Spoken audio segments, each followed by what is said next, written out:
Hello champions, स्वागत है आप सभी का हैकर सीरीज में। और आज का जो हमारा टॉपिक है वो बहुत बहुत ज्यादा इंपॉर्टेंट है, that is Ohm's law from drift velocity. यानी अभी तक क्लास 10th में आप लोगों ने पढ़ा होगा कि भाई ओम्स लॉ का वेरिफिकेशन कैसे करना है। तो आपने बैटरी लगाई, उसमें फ्लो होने वाला करंट एंड जो पोटेंशियल डिफरेंस है वो आप मेजर करते गए, आपने ग्राफ प्लॉट किया और आप लोगों ने ओम्स लॉ को वेरीफाई कर दिया, क्योंकि ग्राफ में एक स्लोप आया था जो कि स्ट्रेट लाइन था, यानी वो आपका शो कर रहा था कांस्टेंट रेजिस्टेंस को। बट यहां पर ओम्स लॉ का हम वेरिफिकेशन करने वाले हैं फ्रॉम ड्रिफ्ट वेलोसिटी। और अगर आप लोगों को नहीं पता है ड्रिफ्ट वेलोसिटी क्या होती है, तो इसके पहले वाला हैकर सीरीज का जो वीडियो है वो जाकर देखिए, जिसमें मैंने ड्रिफ्ट वेलोसिटी बहुत ही डिटेल में आपको समझाया और उसका आपको डेरिवेशन भी करवाया है। तो वहीं से ड्रिफ्ट वेलोसिटी का जो हमने डेरिवेशन किया था लास्ट वीडियो में, वहां पर जब आप जाएंगे तो हमारे पास एक फॉर्मूला आया था, I बराबर NeAVD। यहां पर I है इलेक्ट्रिक करंट, N है number of electrons per unit volume, E है आपका charge on one electron, A है area of the conductor and VD is drift velocity of free electrons. ये VD है। नाउ हमारे पास एक कंडक्टर है, ये रहा वो कंडक्टर। हमने इस कंडक्टर के अक्रॉस एक बैटरी लगाई है और हम जो है इसका यूज कर रहे हैं ओम्स लॉ का वेरिफिकेशन करने के लिए। तो इस कंडक्टर के अक्रॉस अगर मैं बात करूं कि किसी भी पॉइंट पर जो इलेक्ट्रिक फील्ड होगा, electric field produce at each point of the wire, वो होगा V/L। यानी इस वायर के across applied potential difference that is V divided by the length of the wire. यानी किसी भी पॉइंट पर, उस वायर के किसी भी पॉइंट पर मुझे अगर इलेक्ट्रिक फील्ड फाइंड आउट करना है तो हम वो फाइंड आउट कर सकते हैं using the formula E equals to V/L। यहां पर V है potential difference, L is the length of the conductor. अच्छा, ये बात हम लोगों को समझ में आ चुकी है, E बराबर V/L।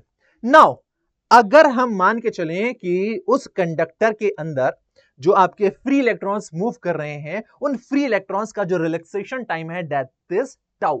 रिलैक्सेशन टाइम का मतलब क्या है? तो रिलैक्सेशन टाइम का मतलब यह है कि किसी फ्री इलेक्ट्रॉन के दो सक्सेसिव कोलिजन के बीच का जो टाइम इंटरवल है, जहां पर वो फ्री इलेक्ट्रॉन बिना कोलाइड किए फ्रीली मूव कर रहा है, that time is known age relaxation time, जिसको हम टाउ से रिप्रेजेंट करते हैं, जिसको हम टाउ से रिप्रेजेंट करते हैं। अच्छा, अब देखिएगा जरा ध्यान से, जब किसी इलेक्ट्रिक फील्ड में कोई आपका ई चार्ज रखा जाता है ना, जब किसी इलेक्ट्रिक फील्ड में कोई ई चार्ज रखा जाता है तो उस पर लगने वाला फोर्स होता है, उस पर लगने वाला जो फोर्स होता है F equals to small E into capital E. यहां पर स्मॉल ई है उस चार्ज, उस चार्ज की बात कर रहे हैं, उस चार्ज पर कितना चार्ज है, और E इज इलेक्ट्रिक फील्ड। जब किसी चार्ज को हम इलेक्ट्रिक फील्ड में रखते हैं तो उस पर लगने वाला फोर्स F बराबर E इंटू V हो जाता है। जैसे हमने एक इलेक्ट्रॉन रखा तो Q बराबर NE से N की जगह हम 1 रख देंगे तो Q बराबर E हो जाएगा।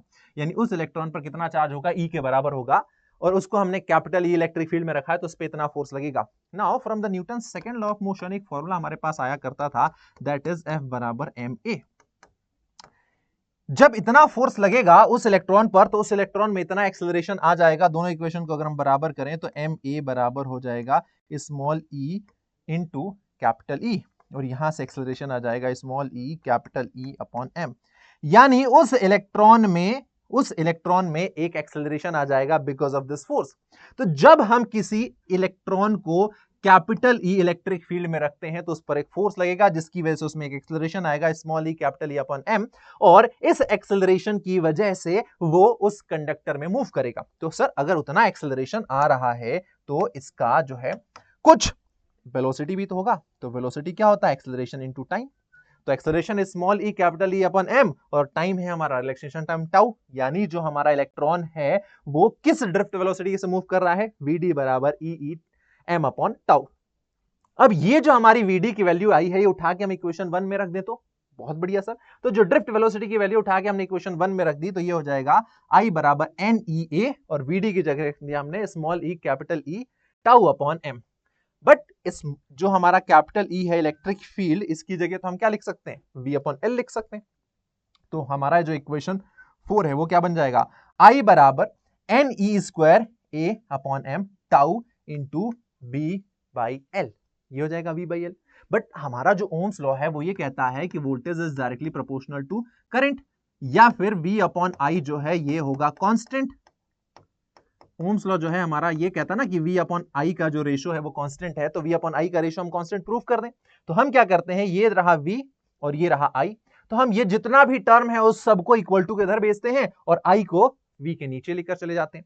तो हमने यही किया, v को सेम रखा, i को उसके नीचे ले गए, बाकी सारी चीजों को ऊपर भेज दिया। तो बाकी सारी चीजें जब ऊपर आई तो क्या हो गया, v अपॉन आई बराबर L M upon N E square A tau. अब देखना जरा ध्यान से, यहां पर एल क्या है, लेंथ ऑफ द कंडक्टर, क्या वो कांस्टेंट है?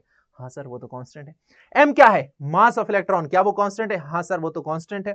एन क्या है, number of free electrons per unit volume, क्या वो कांस्टेंट है? हाँ सर किसी कंडक्टर के लिए कांस्टेंट है।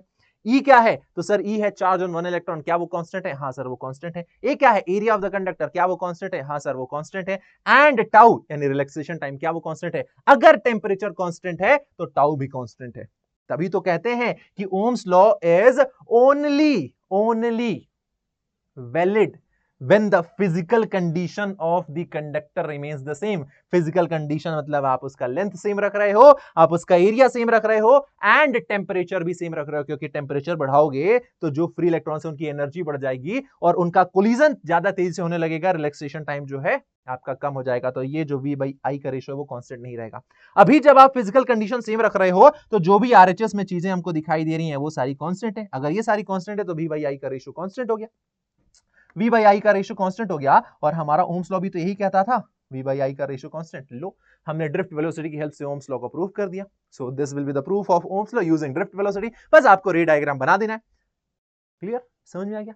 चलो कैसा लगा ये वीडियो, आउट ऑफ 10 रेट करना है आपको। और इस सीरीज को हम कंटिन्यू करने वाले हैं, मैं कंप्लीट क्लास 12 फिजिक्स आपको कवर करवाने वाला हूं इसी सीरीज में, हैकर सीरीज में। सो this will be your one stop solution for class 12 physics. इसको फॉलो करना है, दोस्तों के साथ शेयर करना है एंड कमेंट करके बताइए आउट ऑफ 10 क्या रेटिंग देंगे आप इस लेक्चर को, ताकि भाई मुझे भी तो समझ में आए कि मुझे कहां इंप्रूव करना है, so that I will improve my self. और जब तक 10 आउट ऑफ 10 आप लोग ना देने लगे तब तक जो है मैं और इंप्रूव करता रहूंगा। तो चलिए मिलते हैं आपसे नेक्स्ट पार्ट में, जरूर रेटिंग देना वीडियो को। Bye bye, tata, take care.